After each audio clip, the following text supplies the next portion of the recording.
Well, hello, Level 3 and Level 2 syllabus students. It's so good to get to chat with you. I'm here to talk a little bit about practice techniques and processes and how your parents might be able to help you facilitate practice at home as well. Your practice time should be developing a routine by this point, but I do take a lot of transfers into Level 3, and I know it's a little bit of an adjustment at first. There are 4 main parts of your practice that you should be working through every single day.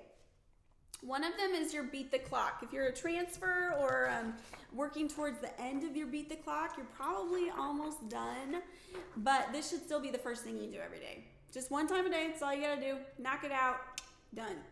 Say your treble clef notes and then your bass clef notes on whatever level it is that you're currently working on. Remember, as soon as you're done with 14, you're done. I'm never gonna make you do this again. All right, sound good? So you're almost there, I'm sure. Parents, if you don't know how to read sheet music and are trying to help your child, I have a parent cheat sheet, and all it has is the letters and the levels. So let me know and I can send it over to you if that would be helpful for you. Although at this point, your student's probably pretty adept at reading their own music. The next thing you're gonna be working into is your scales. We gotta warm up. Every musician has to warm up. And at this point, you're probably playing level 2 scales, would be my assumption. This is syllabus level 2, or I also use it for level 3 with the Faber curriculum. So it's gonna look something like a scale and some chord inversions. Absolutely gonna need what? The metronome. That's right. It's not optional. We warm up with the metronome. If it's too fast, just slow it down. So here we are at 60, and I'll take, let's do a different, F. F major is always interesting because that's funky fingering. But I'm gonna play my scale with the correct fingering, right? Because fingering is not optional. You're gonna hear me say that a lot. We don't get to make up our own fingering. All right, so we play our scale, we play our arpeggio with the correct fingering. And then chords. And these ones are often hard to start. Eventually what I want to see is 2 ticks per chord as you're moving up and down. If that's too fast, try 3 ticks. 1, 2, move. 1, 2, move. There's other keys that have a black key involved, especially in the 5 chord. It's really common. So like A, for example, we're using our E chord for the 5 chord. Sometimes students find it helpful to say the names of the notes out loud as they go up. So E, G sharp, B, E, G sharp, B. Don't rearrange. E, G sharp, B. Just say the same 3. E, G sharp, B, E, G sharp, B, E, G sharp, B, E, G sharp, B. And that helps you really mentally manage the notes that are changing along the way, but still getting them in the same order. It's very, very helpful. Okay, so there we did that. You should be working on your current scale 3 times a day and reviewing one old one every day. So just like all the last several years, that's the idea there. Moving into your repertoire, this is the fun part, right? And this is why we take piano lessons, because we want to play fun music. And I've got levels 3A, 3B, and honestly our level 4 students as well is probably pretty applicable in here. And let's just take one from here. Oh, the March Slav. Okay, so I'm on page 39. And I'm looking at this song for the first time, and I'm probably sight reading. So when you're sight reading, you're going to take small sections, and this is going to become more and more the process as you advance into higher levels. It's the fastest way to learn new music, and it's the easiest on your brain. We like to be nice to our brain. So I'm going to take the first 4 bars. And I might spend the next 10 minutes on these 4 bars.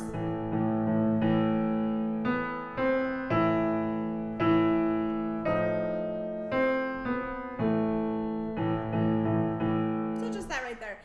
Now, say, assuming you can't sight read that instantaneously, and that's totally fine, to be expected, then let's break it down a bit more. All you're looking for the first few times you play these measures is getting the correct note and the correct finger the first time. Take it as slow as you need to.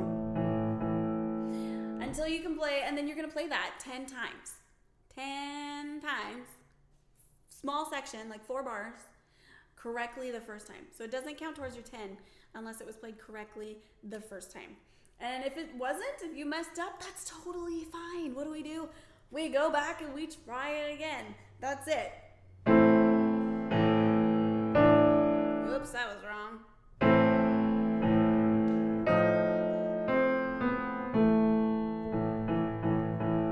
And then we finished up that section.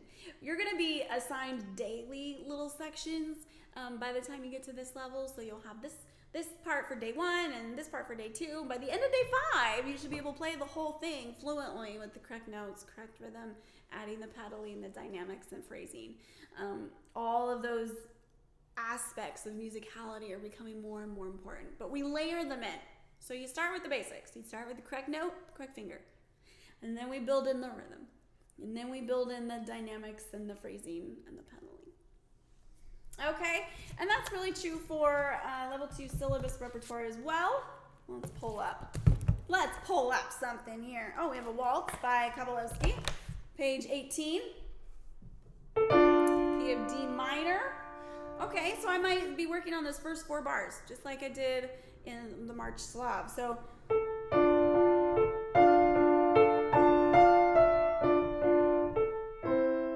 to go to the first beat of the next bar because it makes it easier to smooth them all together later.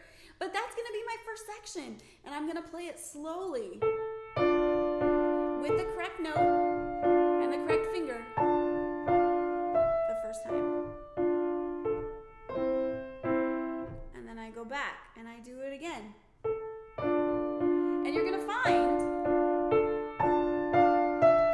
that by the time you get to number 10, it's flowing pretty nice. And we can move into the next section. Once you feel comfortable with your notes, you've played it 10 times correctly, that's when we start adding in our pencil method and slow metronome 3 times in a row. Ba-dum, bum, ba-dum, bum, ba-dum. Without mistakes.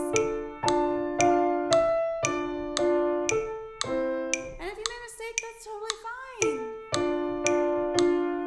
Whoops. Do it again. We do a lot of do it again. That's normal and to be expected. All right. Hopefully that helps as you practice through your pieces.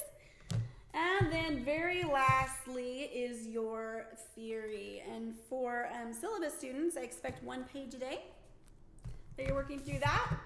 If you're in favor books, levels 3 and 4, then you're probably doing 1, 2, maybe 3 pages a week.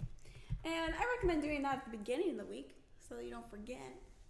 And then it's done, you can just cross it off. At this level, you should be expecting to practice 45 minutes a day. If you're practicing significantly less than that, either you're not doing a good job focusing or your teacher needs to give you more work, which would most likely be me. If you're practicing significantly more than that, then you're probably not focusing in enough and getting distracted. So we can keep editing that, but definitely keep the communication lines open. If you're practicing hours and hours a day and still not getting anywhere, then we need to go reevaluate some things. Okay, well, I hope that was helpful for our level 3 and level 2 syllabus students. If you have any questions, parents, please feel free to give me a shout. You know I'm here and always happy to answer questions. Okay, I will see you guys later.